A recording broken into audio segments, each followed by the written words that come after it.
नमस्कार दोस्तों, velvet BL series में आपका स्वागत है। मैं एक्सप्लेन करने वाली हूँ never forget your enemy episode 6। शुरुआत यू से होती है जो कि स्मोकिंग कर रहा है और उसे गी की मॉम का कॉल आता है कि गी को तुम्हारे फादर के डेथ के बारे में पता चल चुका है। वो सीधा घर आता है। गी अकेले घर में बैठा होता है अंधेरे में, दोनों साथ में है। गी पूछता है कि तुमने मुझे क्यों नहीं बताया अपने डैड के बारे में। यू कहता है कि उसे समझ में नहीं आ रहा था कि वो तुम्हें कैसे बताए। गी कहता है उसे इस बारे में पता नहीं था और वो तुम्हारे बर्थडे की तैयारी में लगा हुआ था, तुमने उसे क्यों नहीं बताया। यू कहता है एक्सीडेंट के बाद तुम्हारी हेल्थ अच्छी नहीं थी और अगर मैं अपने फादर के बारे में तुम्हें बताता तो ये और भी ज्यादा हो जाता।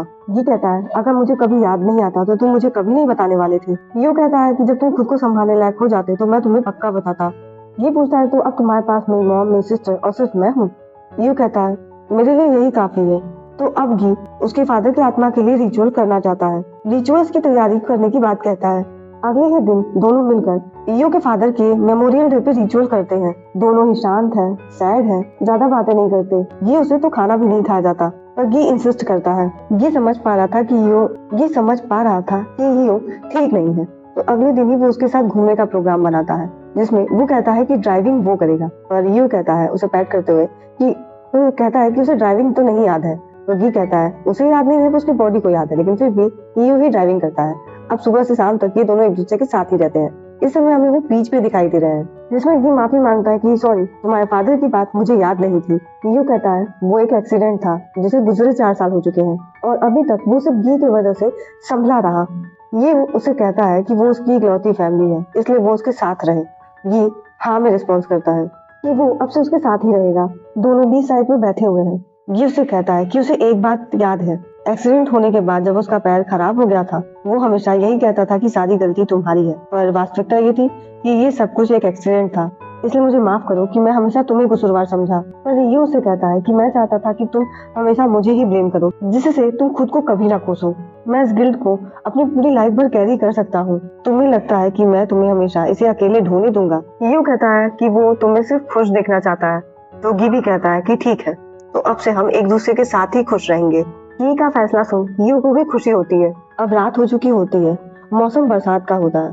पर इसी दौरान जब दोनों साथ में सोए थे तो गी को पता चलता है कि यो को तेज बुखार है। तो रात भर वो उसके माथे पे पट्टी रखने लगता है और उसके फीवर को कम करने की कोशिश करता है। और साथ ही साथ वो यू के बर्थडे को लेकर अफसोस में भी रहता है। वो उसे धीरे से हैप्पी बर्थडे विश करता है। अब सुबह हो जाती है। गी किचन में सभी सामान को समेट रहा था और उसी दौरान उसकी नजर केक पर जाती है। अब केक से रिलेटेड उसे कुछ याद आने लगता है जिससे उसके सिर में बहुत तेज दर्द हो रहा था। उसे कुछ झलकियां दिखाई देती है जिसमें उसे सड़क पर गिरा हुआ केक दिखता है जो कि अंधेरे की रोड लाइट में थी। वो अगले दिन ही डॉक्टर को दिखाता है। डॉक्टर कहते हैं कि ये कोई मेजर इशू नहीं है। गी बताता है उसके सिर में बहुत तेजी से दर्द हो रहा था, ऐसा लगा कि वो बेहोश ही हो जाएगा, जिसमें डॉक्टर उसे बताते हैं कि ये मेमोरी रिकवरिंग के लक्षण हैं। ये पूछता है क्या उसकी मेमोरी बहुत जल्दी रिकवर नहीं हो सकती। डॉक्टर बताते हैं ये ब्रेन की डिफेंस मैकेनिज्म है। ब्रेन ने एंजाइटी की वजह से मेमोरीज को ब्लॉक कर दिया है। गी का कहना है कि उसे ऐसा फील होता है कि वो अपने लाइफ का बहुत मेजर पार्ट भूल गया है। तो डॉक्टर उसे सजेस्ट करते हैं कि तुम लिखने की कोशिश करो, हो सके इससे तुम्हें कुछ याद आए। तो गी वही करता है। वो अपने काम के दौरान भी लिखने की कोशिश करता रहता है लेकिन उसे कुछ खास याद आता नहीं है। तभी वो फोन पर एक न्यूज देखता है जिसमें आर्टिकल छपा था कि ईयो साइबॉर्ग के पीछे जो भी रूमर्स फैले थे वो उनके एंटी फैंस ने फैलाए थे।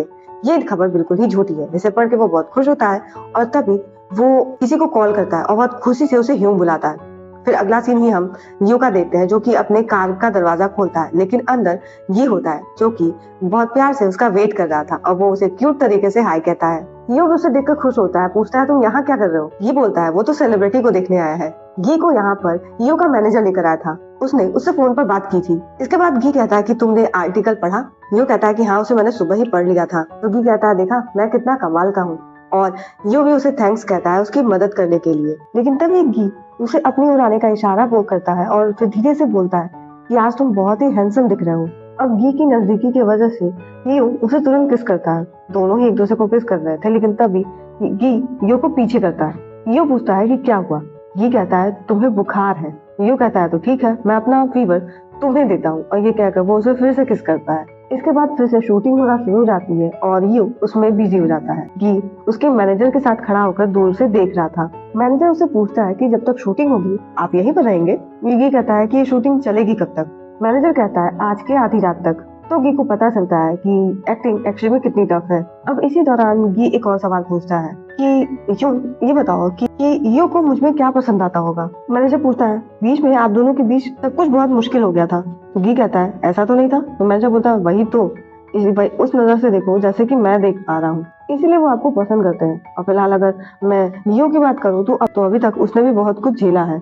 यो कहता है क्या सच में इतने हैंडसम चेहरे के साथ। मैनेजर बोलता है कि हाँ, उसने दर्द झेला है, रिजेक्शन झेली है, हार्डवर्क झेला है, कभी कभी तो उसे काम से बाहर भी निकाल दिया गया। यो साइबोर्ग की भी जिंदगी उतनी आसान नहीं है। तो गी को तो ये सब याद ही नहीं था। मैनेजर कहता है कि वो साइबोर्ग को बहुत लंबे समय से नहीं जानता, और वो ये जानता है कि उसने कुछ भी बहुत आसानी से नहीं पाया है, चाहे गी हो चाहे काम हो। ये सुनकर गी हंसने लगता है और शाय हो जाता है। नेक्स्ट सीन में हम गी को उसकी बहन से उसके कैफे में ही बात करते हुए देखते हैं, जहाँ पे वो उसे सॉरी बोलता है। तो उसकी बहन कहती है मुझसे सॉरी बोलने का क्या मतलब। गी कहता है कि अगर उसे टाइम पे नहीं बताया गया होता तो वो केक लेकर अंधेरे में यू के सामने पहुंच जाता। तो उसकी सिस्टर समझाती है तो क्या हुआ, उसका बर्थडे तो था ही, और ऐसा नहीं है कि वो नहीं समझ पाता, लेकिन फिर भी तुम इतने तो मैच्योर हो गए हो कि अब तुम्हें सॉरी का सही मतलब पता है। वैसे क्या तुम्हें सब कुछ याद आया है। ये कहता है उसे सब कुछ याद नहीं आया, पर कुछ कुछ तो याद आ रहा है, पर जरूरी चीजें याद नहीं है। उसके सिस्टर पूछती है तुम डॉक्टर के पास कल गए थे, उन्होंने क्या कहा। गी कहता है उन्होंने कहा है कि जो कुछ भी हुआ उसमें मेरी गलती नहीं है, मैं भूल चुका हूँ, लेकिन ऐसा लगता है कि हर कहीं मेरी ही गलती थी। बेचारा गी वही सब कुछ अकेले हैंडल कर रहा है। उसकी बहन समझाती है कि हाँ, ये अपना पार्ट हैंडल कर रहा है, लेकिन तुम भी अपना पार्ट हैंडल कर रहे हो। बस तुम्हारी हालत ऐसी है जैसे कि तुम्हारे पास ब्लैंक टेस्ट शीट है, वो भी बिना आंसर के। तुमने क्या गलत किया क्या सही ये मैटर नहीं करता, मैं बस ये चाहती हूँ कि तुम दोनों अपनी लाइफ अच्छे से जियो। तो अभी कैफे में कोई आ जाता है, तो बिना देखे उसकी सिस्टर बोलती है कि देखो अभी तो हम बहन भाई कुछ बैठ के बात ही कर रहे थे, लेकिन ये तो जंगहान होता है। जंगहान गी को देखकर खुश होते हुए कहता है कि अरे ये आया हुआ है, पता होता तो मैं और भी जल्दी आता। उसकी सिस्टर पूछती है कि जंगहान जब मैंने तुम्हें जल्दी आने को कहा था तब तो तुमने ना बोल दिया था। तो जंगहान भी मजाक करता है ऐसा हो ही नहीं सकता। अब आज गी की सिस्टर को कहीं बाहर जाना था, तो वो सारा काम जंगहान पे छोड़ के जाती है कि तुम सब कुछ हैंडल कर लेना।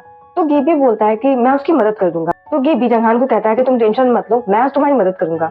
जंगहान बहुत खुश होता है कि तुम्हें मेरी कितनी परवाह है। तो उसकी सिस्टर पूछती है कि क्यों, तुम्हें घर नहीं जाना। गी बोलता है यू की कल तक शूटिंग की है, तो वो जल्दी घर नहीं आएगा। उसके सिस्टर कहती है चलो ये तो अच्छा है, लेकिन क्या उसके साथ जो कंट्रोवर्सी स्कैंडल जो सुनने में आ रहा था वो सेटल हुआ। तो गी बोलता है कि हाँ बिल्कुल, मैंने सब कुछ हैंडल कर लिया। लेकिन तभी हम जंगहान का फेस देखते हैं, और फिर हमें दिखाया जाता है कि एक्चुअली में ये जो केस था वो गी ने नहीं सेटल किया था, वो जंगहान ने सेटल किया था। जंगहान एजेंसी के बॉस के पास उसकी अय्याशबाजी के बहुत सारे सबूत लेकर पहुंचा था। उसे देखकर बॉस डर जाता है और पूछता है कि तुम्हारी प्रॉब्लम क्या है। जंगहान सीधा बोलता है कि गियो साइबोर्ग के पीछे जो भी रूमर तुमने फैलाया है उसे सेटल करो।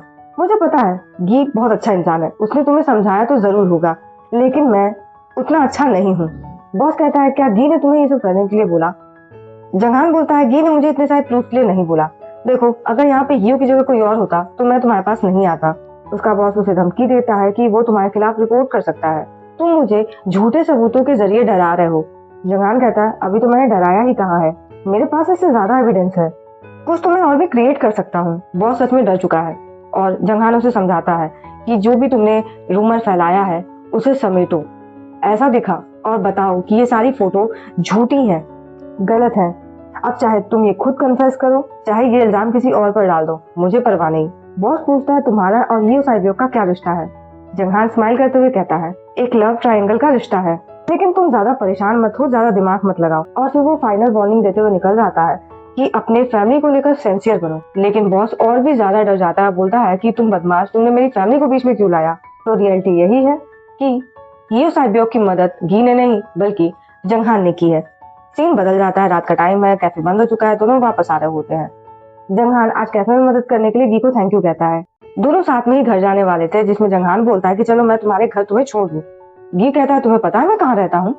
जंगहान बोलता है बिल्कुल, एक बार गया भी हूँ, तुमने कैफे में अपना कुछ सामान छोड़ दिया था, मैं उसे वापस देने गया था, पर तुम वहाँ थे नहीं, पर मुझे दरवाजे पे यो मिला था।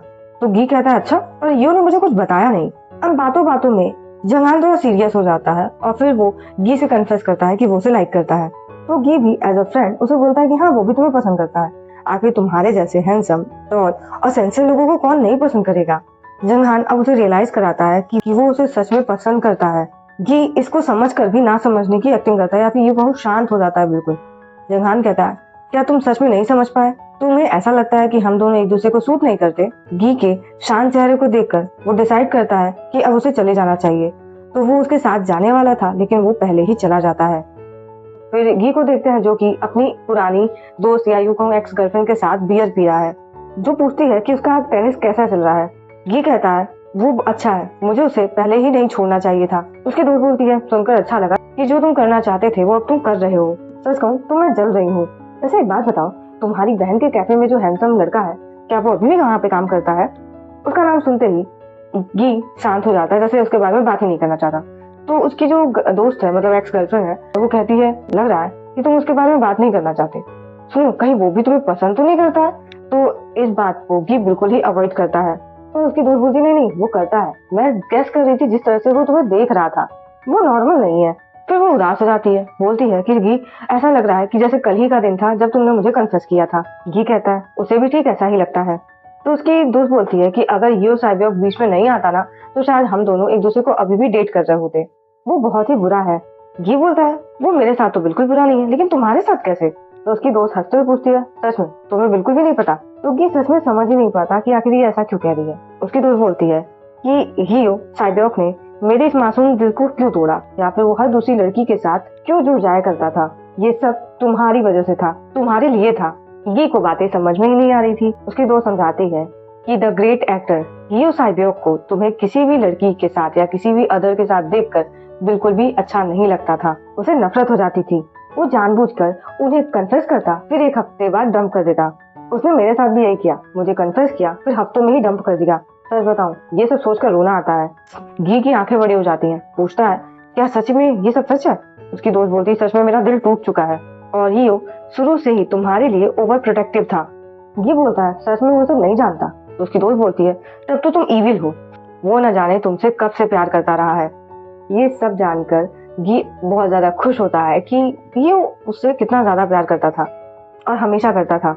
रात के समय क्योंकि ये शूटिंग में बिजी था, तो घर पे अकेले वो सारे पुराने मैसेजेस को पढ़ रहा था। वो पुरानी फोटोज को भी देख रहा था, लेकिन उसी दौरान उसे अपने और यू की फोटोग्राफ के बीच में एक लोकेशन की फोटोज मिलती है, जिसमें एक खुला बीच था और किनारे पे पवन चक्की जैसा कुछ बना हुआ था। तो सोचता है कि ये कहाँ की फोटो हो सकती है, और सुबह होते ही वो उस लोकेशन को सर्च करते हुए पहुंच जाता है और अपनी फोटोग्राफ वाले इमेज से उसे मैच करने की कोशिश करता है। लेकिन तभी गियो का फोन आता है और हमें फिर से फ्लैशबैक दिखाया जाता है। फ्लैशबैक में गी अभी भी उसी स्पॉट पर है और रो रहा है। उसके सामने गियो है, वो भी सैड है।